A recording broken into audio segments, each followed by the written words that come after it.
Bawal po munang dumaan ang mga motorista sa kalsadang sakop ng Barangay Ned, Lake Cebu, South Cotabato dahil sa nangyaring landslide.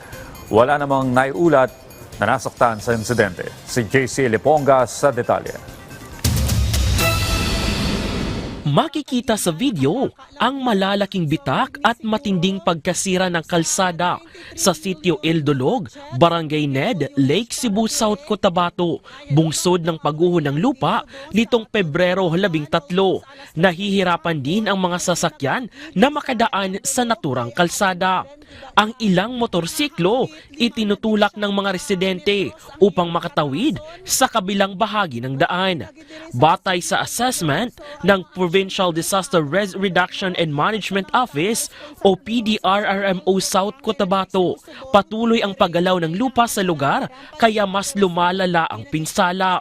6 na pamilya naman ang apektado ng landslide at nakatanggap na ng food packs at iba pang mga pangunahing pangangailangan mula sa lokal na pamahalaan.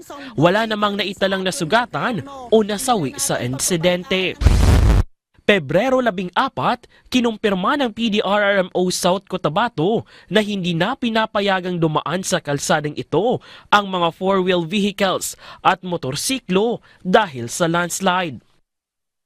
Dahil nga sa landslide incident, bumagsak talaga itong daan natin. Rason kung bakit hindi ho possible para sa ating mga vehicles, both sa four-wheel vehicles and at the same time sa ating mga motorcycle vehicles. So, hindi po siya pwedeng daanan ngayon, and syempre, isa itong masamang balita dahil hindi ho makakapasok ang ating mga kailangan papuntang Barangay Ned proper kung dito tayo dadaan sa nasabing rota na ito. Hindi rin ho maipapalabas ang mga produkto ng ating mga residente mula sa Barangay Ned, Lake Cebu, sa poblasyon natin at sa ibang sitio kung bababa sila. Napag-alaman din na may isinasagawang rehabilitation o construction sa naturang kalsada ang Department of Public Works and Highways Region 12 na nagsimula pa noong Agosto 2025 dahil sa mga naunang landslide at slope collapse.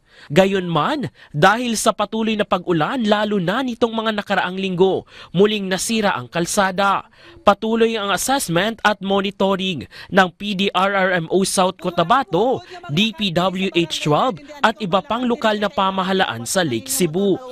I-refer na po ito natin sa DPWH Region 12. Nandito rin ang inyong PDRRMO South Cotabato. Ngayon, sure na wala ng mga residente sa ilalim pa nito na pwedeng maapektuhan sakaling magkaroon pa ng paggalaw o magkaroon pa ng another landslide incident. Kinilala ang Barangay Ned sa patuloy na coal mining operations na posibleng isa sa mga dahilan sa naganap na landslide.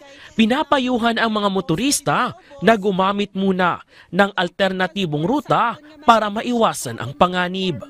Mula dito sa Davao City, JC Liponga para sa Pangbansang TV sa Bagong Pilipinas.